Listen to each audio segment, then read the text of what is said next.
Hello guys, welcome back. My name is Nathan and we have a trade to announce between my favorite team, the Dallas Stars, and the New York Rangers involving NILS LUNDKVIST and all the chaos that has happened with today's trade that honestly is pretty crazy to think about, but we'll get into the details in just a second. When it comes to this Rangers and Stars trade though, what are the trade details and which team do I think wins this deal? Watch till the end for all the details, all of the trade analysis, and of course hit that subscribe button to the channel if you haven't already. 50% of you guys aren't subscribed, so if you like hockey content, this channel is the place to be. Now, we got the reports that NILS LUNDKVIST was being traded to the Dallas Stars today, and as it was happening, I was circulating so many ideas in my head. Could we see maybe a second-round pick, maybe a prospect on top going back to the Rangers? Could we see maybe another player on the Stars roster going to the Rangers? Could we see a top prospect? I had no idea what to expect, and leading up to when the confirmation happened, I was kind of expecting Title Andrea and maybe like a 5th or 6th round pick to be in exchange, but this trade got a lot more crazy than just that. Of course, NILS LUNDKVIST was traded to the Dallas Stars now, and we've got a ton of drama over the past couple of weeks surrounding him and his agent telling the Rangers that they would not report to the camp if there wasn't a trade there. So LUNDKVIST was requesting a trade. He wanted out of New York, and I think all things considering, the Rangers did really well here, but I think for the Stars, there also is some pretty big bright spots as well. But let's go on to the details. When it comes to the actual trade itself, NILS LUNDKVIST goes to the Dallas Stars, and here's where it gets crazy. For a top 10 protected 2023 first rounder confirmed. If it's top 10 pick, it rolls over to 2024 without restriction. Could be another component coming to the New York Rangers. So, not what I expected, to be honest with you guys. Again, I was expecting maybe Title Andrea a pick, maybe a better prospect like Antonio Stranges, maybe a 1-for-1 exchange. But this is way more than I was ever expecting it to be. And I mean, normally I wouldn't be too cheesed about this, but it is the 2023 draft, and you guys know how I feel about the 2023 draft and how good that top end of the draft is, that top 15. So to see the Stars, a team that I don't think is a confirmed playoff team by any means, trading even a pick that could be in the top 15 scares me a lot. But again, for the Rangers, I think this deal is absolutely miraculous. With NILS LUNDKVIST requesting a trade, I thought they had zero leverage, and we got confirmation from Arthur Staple of The Athletic that a few months ago around draft time, the highest offer they ever got was a high second-round pick. And then you go on, and a few months later, he requests a trade, and then you still are able to get a 2023 first rounder that even if it isn't, goes to the 2024 draft.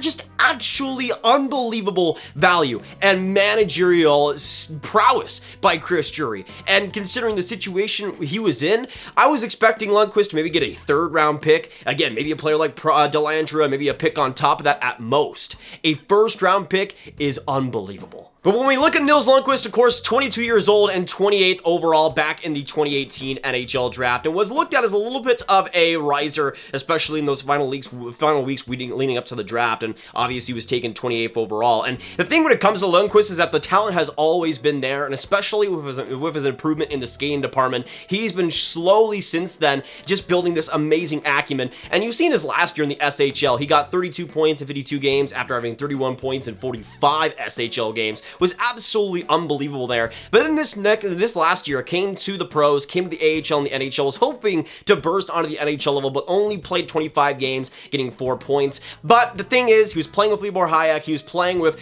players like Patrick Nemec. He was stapled onto that third pair and was expected to put up the production of a first-line power play player, and that obviously did not happen. Played pretty decently in the AHL, but it was obvious that for LUNDKVIST, there wasn't much of a future for him, especially on that right side with then Braden Schneider emerging onto that third pair. So for him, I kind of expected there to be some drama there, and I didn't expect him to request a trade outright, but I expected there to be some confusion, and of course that would eventually lead on to a trade, which with the Stars, I think this is a team that now with Peter DeBoer under the helm can get a lot out of him. And again, this is a player that going back to his age 20 season got 31 points in 45 games as an SHL defender. He has offensive talent, and again, the way that offensive game has improved with his skating, with his quickness, and his acceleration in his movement, there's been a lot of improvement in his game offensively and in all directions. And when he did play in the NHL, even though the production wasn't amazing, getting 4 points in 25 games, games, the underlying stats were still pretty good considering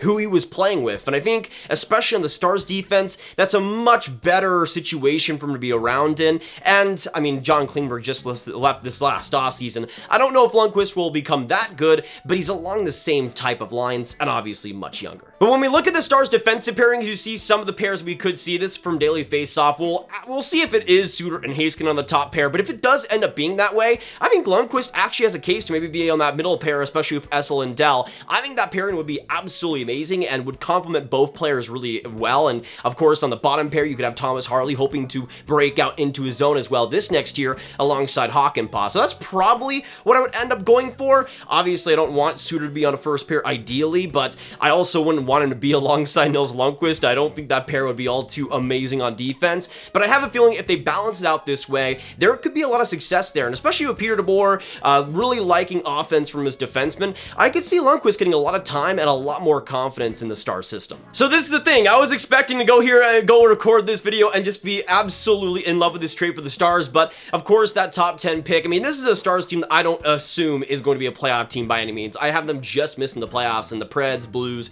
Wild, and Avalanche being ahead of them in the Central Division. So to me, this is a team that could easily be in that 13, 14, 15 spot in the draft, and to me, it would be extremely disappointing to lose out on one of those type of players in 2023. But the thing is, if NILS LUNDQVIST gets a good opportunity, if he's able to truly seize that chance, I think he could be a really strong top 4 power play defenseman for the Stars and could be worth that if he's able to unlock the talent. But it is a big if and a big risk to take. And for the Rangers, you get an extra first-round pick, and I mean, we were talking about Patrick Kane as a potential trade deadline option. Imagine they're able to use the pick here to get Kane eventually at the trade deadline and maximize their chance of the Stanley Cup this next year. I could see it being a win-win for both teams, but I think for NILS LUNDQVIST especially, he might be the biggest winner out of anyone here. And going back to the talent at hand here, I think Lundqvist has a strong chance in making that second pair, and if he does, I think he'll be on that second power play. We'll have a good chance at being on a strong group and having more job security, which for Lundqvist was obviously important.